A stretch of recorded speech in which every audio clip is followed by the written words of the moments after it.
And that's kind of what we're going to try and do today, is inform people about things that they may not have known about going on in the city of Faribault. The mayor is with us, Kevin Voracek, our annual year-end visit with the mayor. Normally we do this on the 31st. Obviously that does not work this year. So thanks, Mayor Voracek, for coming in today. Well, thanks for having me again, Gordy. It's always fun being in here. Yeah, I appreciate it very, very much. Well, 2017, if you were to give it a grade, what do you think you'd grade it in terms of the city? On a scale of 1 to 10, I'd probably give it a 7 to an 8. It's been a pretty exciting year, and there's some great things coming in 2018. So I would give it a high rating. And it was not without its adversity. Obviously, it replaced a city administrator. There were some challenges, but I think every challenge is create an opportunity, and if you find the right solution, you move on a little bit better. Well, I know a lot of people are pretty happy to hear that Tim Murray is going to take over the reins because he's been here a long time. It's not like he has a learning grade. Yeah, he's been here quite a while. He took off for a few years and found a different job, and then he came back to Faribault, and he's been a great engineer ever since. I hear we just went out and offered a job opportunity to the next guy, and so we're very excited about that. Tim Murray is very excited about his replacement, so that's a good thing when you're being replaced and you're excited about your replacement. Has this person accepted the offer yet? I do believe so, and ironically enough, they were our only applicant. But according to our company that we use to do the administrator search, he goes, finance directors, engineers, and he had one other title in there. He goes, they are really hard to find, so everybody's stealing them from other companies. Oh, I suppose. So, yep. Human resources, maybe the other one? Possibly, yeah. Yeah, and a lot of time in government, human resources positions are actually quite interesting. I'm on an email chain right now through the Minnesota Mayors Association, and they're calculating out how every little town does their HR. And a lot of them don't even have policies for them, or it's the mayor and 2 council members are the HR committee, and it's interesting how it changes from town to town. Yeah, I mean, they don't have a real professional in that position. Right, so we're happy to have Kevin Bouchard, and he's been with us for a few years now and does a great job at handling everything that we need. Well, plus it probably might save you a lawsuit or two. Right, you yes. know what I'm saying? Yep. It's probably a good idea to have a professional in that position. Well, especially somebody that's in there 40 hours a week and understands all the nuances and has been doing it for years. You know, a lot of times people look at a mayor or a council member and go, well, why don't you know that answer? And you go, I'm just a part-time guy. Right. You know, I'll go ask the 40-hour-a-week person or 50-hour-a-week person for the correct answer, the whole answer, and then we'll move on from there. Yeah, you can't know every single thing that's going on in every single department in the city. Nope, we're all elected officials and we all have real jobs. It's not like Minneapolis. You were just telling me they get paid, what, $126,000 for the mayor? Yeah. But that's a full-time job. So I get enough to cover my bar tab and pizzas on Tuesday nights after the meeting. So. Well, there you go. I was just thinking, when I was in Ottumwa, Iowa, it's my second radio job, in Ottumwa, Iowa, they had a strong mayor form of government. And so the mayor was actually the city administrator, per se, and council members oversaw the various departments. Wow. So you would have a person who has absolutely no law enforcement overseeing the police department. Right. And no fire department expertise overseeing, which never made any sense to me. Yep. Yep. That sounds silly to me. You know, we've got Chief Bolin in our police department, and he says that we actually have more calls in Faribault than Lakeville does. Wow. So that tells you how busy we are all the time. So. Yeah, I don't know if that's a good thing or not. Well, it depends on what the calls are for. You know, it's not rescuing cats. So I'm thinking we could be a little bit better. I was asked to remind people that there's a blood drive going on today at Divine Mercy Catholic Church. It started at 9, goes until 2 this afternoon, and they're worried they're not going to hit their goal. Obvious reasons. It's very cold. So, true. Folks, if you can, there's probably a heater in your vehicle. Head out to Divine Mercy. I'm sure there's heat in the church. You can give your blood and save 3 lives with that one gift. And they'll give you a snack after you donate blood. So. Isn't that awesome? You can save 3 lives with 1 gift of blood. That's pretty good. I think that's cool. I don't remember if I'm past my. I'm gonna have to check on that. Past my. You know, we can only give. Right. So often. Yep. So we're going to take a break, and then we're going to talk about city issues 2017. Mayor's going to look at his crystal ball to 20. Questions and remembering to smile. This month, it's Chevrolet employee discount for everyone. You pay what we pay. That means savings like $4,000 on an 18 Chevy Equinox LT, $13,000 on a 17 Silverado LT. Chevy, find new roads. Are there any good questions on there? Online at harrybrownsgm.com. Savings based on MSRP. All right, we're going to take a little drive around the city of Faribault with the mayor. We don't get that every day of the week. Mayor Kevin Voracek in studio, and we really appreciate your taking time out of your schedule to be with us. Absolutely. It's a great day to be inside. Yeah, it really is. It's okay to be outside, too, if you're dressed for it. Yeah, yeah. And that's kind of what your real job is, right? Absolutely. I'm outside just about every day. And so my wife and I always have a discussion. She hates the cold weather, and I hate the really hot weather. So if we ever move out of Faribault, the question is where?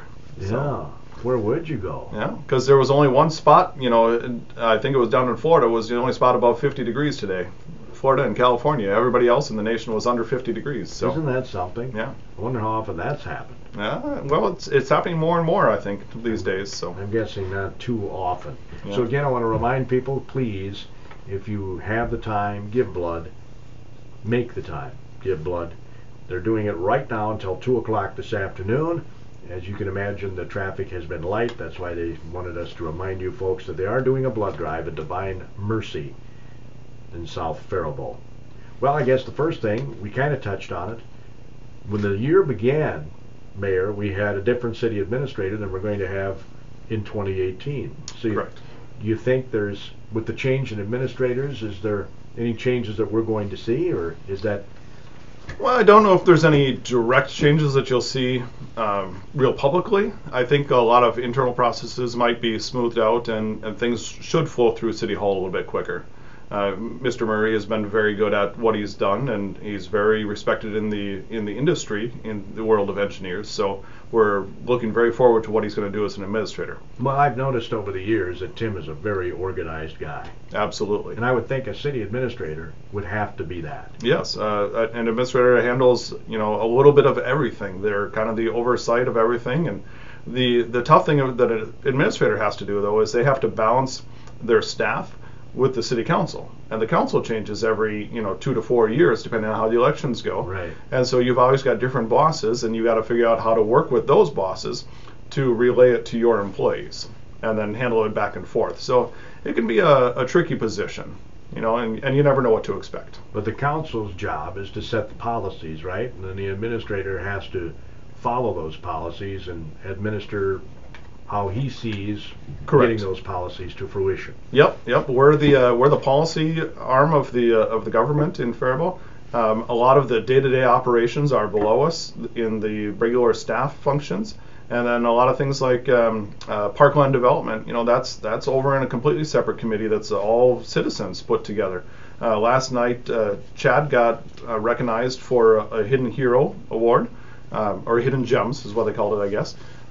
In partnership with the Daily News and the Chamber of Commerce, and he's actually been very integral in the parks and stepping up and filling in where people need to be and coaching, and so he was a very worthy candidate of that. But there's so much that relies on the average citizen to get things done in Faribault that it's not always government's responsibility. And when we had the budget crunch probably 5-6 years ago now, that's really what we started looking at, was what is government's function, and how do we make sure that we're fulfilling that versus needs and wants. And it looks like we could have another budget crunch in terms of LGA. The state, saw a deficit. The February forecast is going to be the biggie here. Absolutely. LGA is a huge part in Faribault due to the number of non-taxable properties that we have, but with Faribault Foods expanding, that helps out the tax base a whole lot. People might look at those buildings and go, well, why'd you give them an incentive, or why'd you help out with the project? Which we didn't with Faribault Foods. They funded the whole thing, but a lot of the times we'll give a few dollars to help out a business to keep either in business or to get them to Faribault, and people will go, well, why do you do that? And it's all about the tax base, because if we give them a discount for 5 years and they're in business for 15, but they came just because of that 5-year discount, well, that's 10 years of profit that we made. I did have a listener ask me to ask you, and I said I would. This is not my question. It's a listener's question. And I didn't write it down. I just remembered it off the top of my bald head. That's pretty good. What can be done to help save restaurants. It seems like they're dropping like flies here in Faribault. Those were their words. Well, as the chamber always says, shop local. That's the number one thing. You know, people say, oh, it was great to have Monty's or, you know, Pub 31 or Alexander's, whatever name you want to give it. But yeah, it's great to have those in town, but if you're not going there to eat, how are they going to survive? You know, if you're still going to Northfield or South Metro for dinner because it's only 20 minutes away, but you really like the idea of that restaurant in Faribault, how do you think they're going to survive and stay? Now, granted, the food may have been bad, the service may have been bad the first time you were there. You know, I always use the 3-strike rule. Give them 3 tries and get them going. You know, because the cook may have been new, the server may have been new, or, you know, the head cook may have been sick that day. And so they had a waitress that was trying to, you know, cook your steak or whatever it is. You know, there's reasons that service can be bad once or twice. Well, what I told this person was, I don't think Faribault is unique to losing restaurants. I think you're seeing that all over. Right. I mean, look at our Boston's property. It's sat vacant now for how many years? And we had a business that was going to come in there, but I think they had they were looking at Faribault and another location, and I think the other location was more lucrative for them, so they pulled out of Faribault and they went to the other location. You know, and it wasn't anything that Faribault did wrong, because if Faribault did something wrong, I'm sure they would have returned our phone calls, but all of our phone calls went unanswered. So we tried to figure out why they didn't come. But, you know, and we're losing Basilio's, but, you know, there's a few hidden gems like Smokehouse. You know, most of Faribault doesn't even know Smokehouse exists out in the Faribault West Mall. But currently they're looking for more ways to reach out to the community and say, we're expanded. here. They got the place in Florida too. Well, yeah, they got 3 locations now. That's how good their food is. I mean, go do your 1 mile walk in the mall and then stop at Smokehouse and put those pounds back on. So. And then knock them off again. Yeah, absolutely. So there's always turnover. And I was just talking with one of your neighbors over here, the Faribault Plumbing and Heating that used to be there, and he goes, I'd love to have a restaurant in there. And you know, Faribault F-Town Brewing is pulling out of Faribault, but the building owner is already working on getting a replacement in there. So they're being very proactive about trying to keep things in Faribault that are exciting for them. But in terms of economic development, are there incentives, for example, for a new restaurant if it might want to come to Faribault? Absolutely. There's things for every niche that we can find. You know, currently we've got that $455,000 that's been in the paper a few times to spend. And that was originally for housing rehab, but there's so many strings attached to it, you know, so it wasn't necessarily in the best interest of a lot of people to use that money. So fortunately, we get to use it for downtown improvements. And if you ask anybody that comes through our community, they will say, oh, your downtown is so beautiful, you need to save that because it is such an attraction. You know, newer areas, they can try to recreate a downtown, but to have the downtown that we do that is as old as we do, it's a very beautiful piece of history. Well, and then the additions of the tilt-a-whirl cars, and absolutely, I mean, it just adds a whole new element. I mean, we've got one building owner now that has 12 buildings, and so as soon as he gets started on those and refilling them back up, it'll be great. I mean, there's already a coffee house coming in, and there's a coffee roastery that's going to go in the back of the coffee house. So that's pretty exciting. Where's that? That'll be in the current Woodland Art Studio. Oh, so, okay. Yep. Cool. Yep. That's awesome. There's a lot of other things that I can't tell you about, like Project North and Project Rice and all kinds of things that are coming to Faribault, but we'll see how those all pan out. But you can't tell us about them. I can't tell you about them, and most of them I don't have a lot of details about, but they tell me enough to make sure that I support it and the council supports it, but they try not to let them out because a lot of those projects, they're bidding on multiple locations, oftentimes throughout the world or the United States, and so we got to kind of keep them hush-hush until they actually come to fruition. What do you think was the biggest accomplishment by the city in 2017? Biggest accomplishment? I would say it was the turnover of employees this year. We got some new people out at the Public Works building. We got some new supervisors out there. Our city administrator changed hands. Mike McGuire came back and helped us out for a few months because that's what he does. He goes and fills in. When we called him, he said Faribault is the only community that I'd ever go back to twice. So that was very good. So I think our staffing is our #1 accomplishment for 2017. We have a great staff. They're very knowledgeable, and as long as people know they know what they're asking, or they know how to kind of lead the staff to get them the answers they're looking for, it's a terrific set of people that we've got. Of course, the shovels were turned on the new expansion of the Faribault Area Senior Center. They'll be moving in next fall. Mona told us last week. Yeah, according to their Facebook page, they had some steel beams delivered this last week, so that's always exciting. So that's going to be something cool for the, well, it was a cool accomplishment this year and will be next year too. Well, and it'll be a long-term property for Faribault, helping the senior citizens for many years to come. And of course, with the defeat of the school district's request, the bond referendum, yes, that still presents the possibility of another gym, right? Yes. So we've been in talks for quite some time about the future of Washington Rec Center, and if it's viable to keep that one going or to put on a second story onto our current community center and put some gymnasiums in. Because that's the reason, well, the senior center expansion, city gets to utilize that facility after hours. Absolutely. Part of the agreement. Yep. And I recall at the time they said then they would close Washington. It's a very good discussion. But Washington also has some very noisy activities, like they have Zumba up there, and so Zumba, they crank up the radio and it's rather loud, and some days I can almost hear it during the summer when you drive by. It's cranked up. So having that next to a library might not be the best option, but we'll figure out those nuances. Sure. Water treatment plant. That's going to be a biggie coming up. It's going to be a biggie, yes. Our current water treatment plant is so old that Xcel Energy had to build converters just to keep our pumps running down there because they're a funny voltage. So we're looking at different options and opportunities on how to do that, and to what extent do we want to upgrade our system. Are we going to go into a full water softening system, or are we just going to do cleaner water through our pipes and then let you soften it once it gets to your house? So those are all discussions, and they're all very different price tags. Oh, I'm sure. So with the water, do you have any figures that you can share with us? I mean, what's the price difference between having the... If we look at somebody like, I want to say it was Mankato or St. Peter, is one of them out west. They went to a full treatment system like that, and I want to say it was in the hundreds of millions of dollars to do that system. They get any state dollars to do that? They got a few, but if you look at their water rates, their water rates like skyrocketed. So right now you pay less than a penny a gallon in the city of Faribault for water, and we'll probably get closer to a penny, but I don't know if we'll ever get to those high rates. But we need to do things to maintain it because it's been there such a long time, and that building's on our National Historic Register, one of our many in Faribault.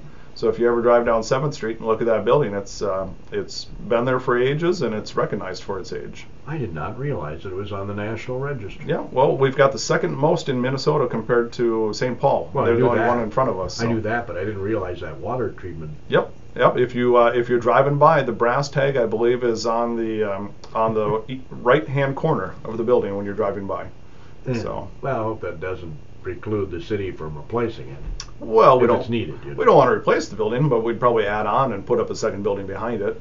So, because there's still a lot of pipes that come in and out of there, so we'd want to maintain and utilize those. So, because anytime that we can reuse, it keeps our prices down. Our city infrastructure is pretty old, isn't it? In certain areas, it is. Yes. Trying to upgrade that. Yeah. When they redid Central Avenue a few years ago, they actually had wooden pipes in there still. I mean, it was that old. So, it's amazing how things work if they're preserved correctly. That's true.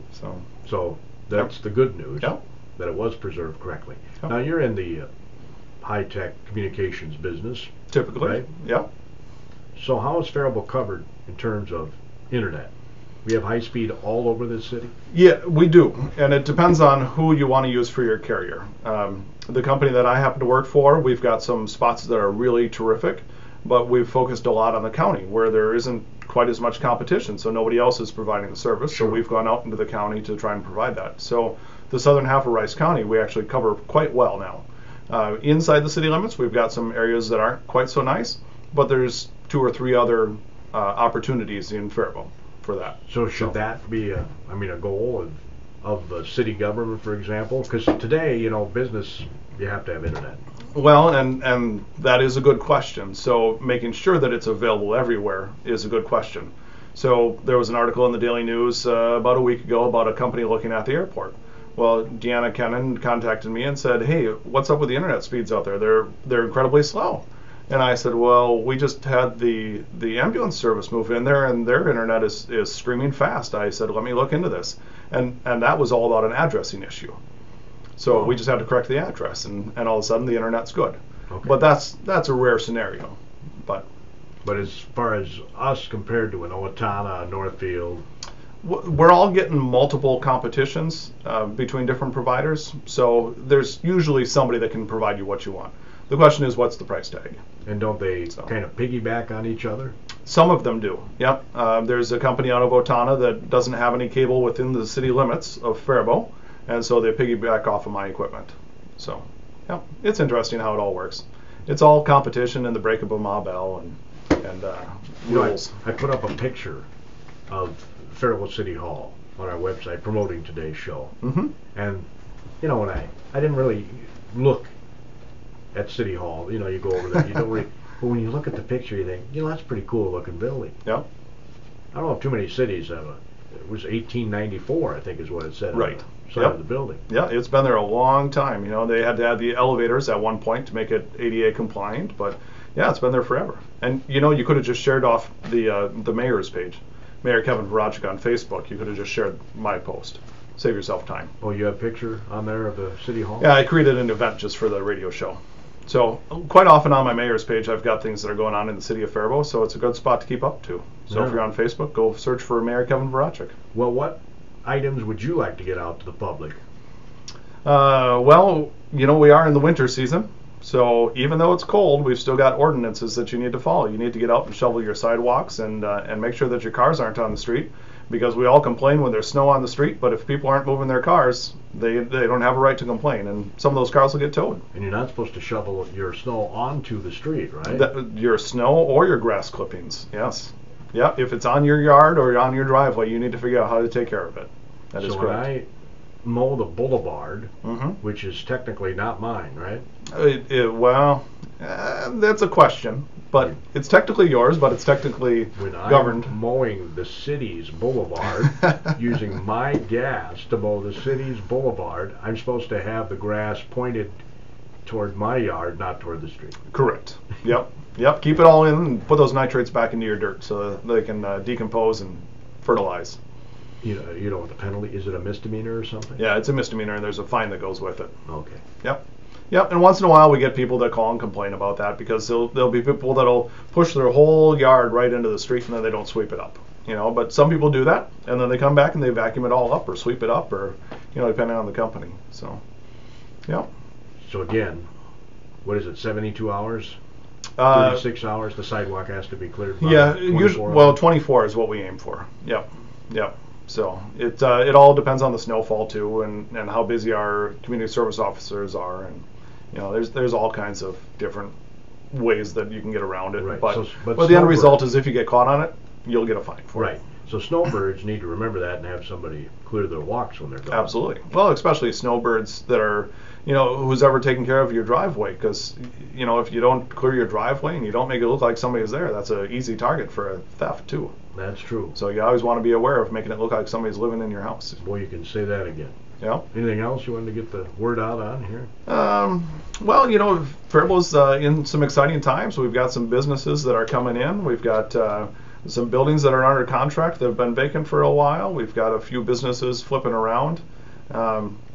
It's exciting. So I'm going to say hang on for the ride in 2018. We're going to have some things coming through, and the housing market's tough right now, and so there's things that'll shake themselves out, and Faribault will be a better community next year. Unfortunately, you can't tell us about the new businesses. No, but there's 4 of them that are on our radar that'll be opening hopefully in 2018. All right, we'll be looking for that. And then I know that there has been discussion after 3 flood events in the last 6 years or whatever it's been, of moving those fields out of Tipitaka Park. I have to laugh when I think about FEMA not allowing the city to do that after the first flood event. Well, the funny thing with FEMA money is that it'll replace what's broken, but it won't improve. So thankfully, there's not a whole lot down there that gets destroyed. It's fencing, and the cost does add up. But with the city buying the old farm on the south end of Willow Street, going out toward the church where the blood drive is today, it gives us some opportunities on what to do and where to move things around. So that's the thought process, is maybe moving those baseball fields out of... It's very possible. Yep, we know that we want to move them out there eventually. It's a great spot for the rugby teams because they don't have any fencing up. So as soon as the grass dries, they can go play. Until it's fairly firm. They don't even need it completely firm, but so they can get back in there a whole lot quicker than our baseball teams can. It's a beautiful park. I miss the event we used to have. Now I have a Tree Frog. Yeah, the Tree Frog. Music. I miss that because it's such an awesome park. That was perfect for that. Yep. Yeah. Well, we're trying it with Blue Collar Barbecue through the Paradise. We were voted the best music festival in southern Minnesota by the Scene magazine. So we're coming a long way on that. This will be our 10th year for Blue Collar Barbecue. And is Mankato included in that? I do believe so. Wow, you beat Mankato at that blues festival. Yes. Yeah, so that's pretty good. And I didn't even know that we were in the running for it, to tell you the truth. So we didn't promote it on any of our Facebook pages. We didn't promote it anywhere. I just got the phone call one day, and that was it. I was like, wow, that's impressive. That is impressive. So, yeah, that's a great festival for Faribault. We're working on making it, 2 or 3 days just so that we can keep things going and adding more into it. This year, the pregnancy options that does the 5 and 10K officially became part of our festival this year. So that's exciting. More community partners coming in. Absolutely. Well, I've only got seconds left in the show. This show's never long enough when we have the mayor on.